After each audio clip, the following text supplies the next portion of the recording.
adalah tentang disiplin. Oke, kalau ngomong-ngomong tentang disiplin, biasanya itu yang berhubungan dengan disiplin kita pada saat datang ke sekolah. Ada yang tahu? Ayo, apa Mbak Reta? Oke, tentang keterlambatan. Adakah di sini anak-anak kelas 4D yang pernah terlambat ketika datang ke sekolah? Angkat tangan. Raise your hand, please. Wow, lumayan ya. Terima kasih. Kira-kira apa sih Nak yang menjadi penyebab kalian bisa terlambat, anak-anak? Penyebabnya Mbak Esha? Macet. Wah, macet ini. Nura? Apa Mbak? Oh sama, macet. Apa Mbak? Bangunnya kesiangan. Zahra? Macet juga. Selain macet dan selain bangun kesiangan, Ayah? Makannya lama. Makannya lama. Raka? Nunggu ibu. Penyebabnya ternyata juga bisa jadi faktor dari orang tua. Ya, terima kasih yang sudah berpendapat.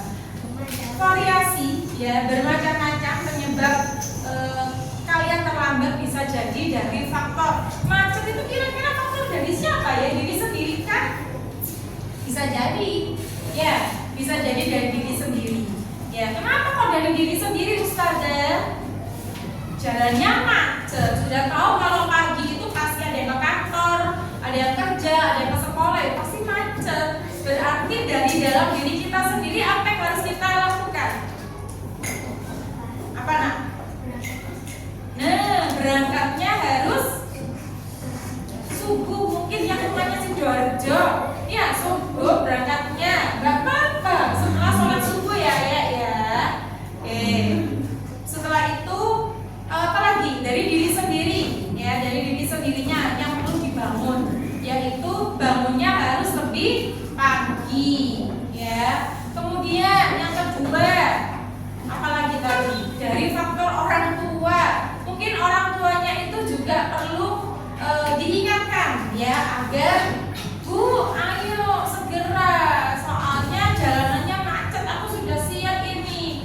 Iya Raka, sebentar, ibu masih belum mandi habis masak. Pernah seperti itu? Adikmu ini sudah mau berangkat kok YouTube sih?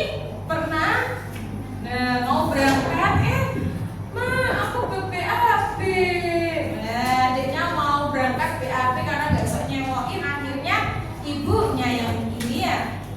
Itulah faktor-faktor dari atau penyebab-penyebab terlambat datang ke sekolah. Bisa jadi dari diri kita sendiri, bisa jadi faktor dari mana? Luar ya. Oke. Tetapi alasan-alasan itu ya, tolong kita semua pastikan harus apa Nak? Ya harus bisa mengatur waktu, betul sekali. Ya, kira-kira apa yang harus kita lakukan agar kita tidak terlambat? Coba angkat tangan yang tahu. Mbak Kaira? Bangun pagi, betul. Sebelum bangun, bagaimana dengan tidur kita? Tidurnya bagaimana Mbak? Tidurnya lebih awal. Biasanya tidur lebih awal itu pukul berapa sih? Pukul 10 kan? Nah, pukul 9 itu sudah batas yang maksimal menurut Ustazah. Maka kalau Ustazah setelah sholat isya sudah tidur ya. Setelah ngaji, setelah sholat dulu, setelah itu ngaji, baru tidur. Ini maksimalnya mungkin kalian pengen lihat TV, pengen ngobrol sama adik, pengen main, boleh, tapi maksimal pukul 9 sudah tidur ya. Kemudian bangunnya insya Allah kalau jam 9 tidur, maka kalian itu melek atau terbangun pada pukul setengah 5 lah, paling enggak ya jam 5 ya. Sudah apa ya, sudah waktunya bangun itu maka bangun sendiri. Walaupun terkadang ada yang harus ayo Bilkis bangun ya, ayo segera bangun, dibangunin sama orang tua ya. Tapi paling enggak sudah maksimal Nak, waktu tidur kita sudah cukup.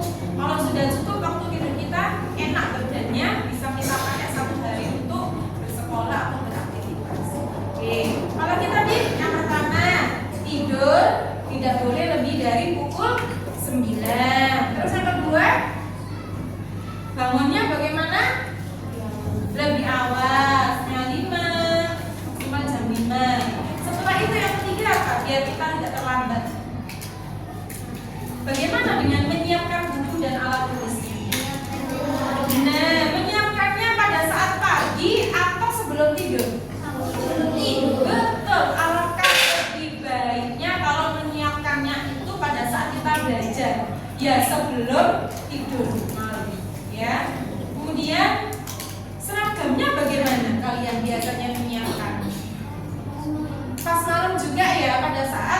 kalian menyiapkan alat tulis sama buku pelajaran yang akan dipelajari besok ya. Oke, sudah bagus langkah-langkahnya ya. Nah, dengan cara seperti itu insya Allah kalian bisa tepat waktu, bisa on time pada saat berangkat dan datang ke sekolah ya. Kemudian kira-kira apa ya? Apa yang kita rasakan kalau datangnya terlambat ke sekolah? Apa sih? Bagaimana sih rasanya kalau datangnya terlambat itu? Ayo, ada yang tahu? Kamu terlambat. Hah? Teman-temanku sudah doa. Aku di luar. Gimana perasaannya? Gelisah. Sedih. Betul. Sedih. Betul. Malu. Betul. Biasanya kalau dia terlambat kan mesti tolak-tolak. Hanya teman-temanku, ya enggak, karena nggak tahu alurnya, harus melakukan apa ini ya. Oke. Jadi perasaannya nggak enak ya, karena tidak tahu apa yang harus dilakukan pada waktu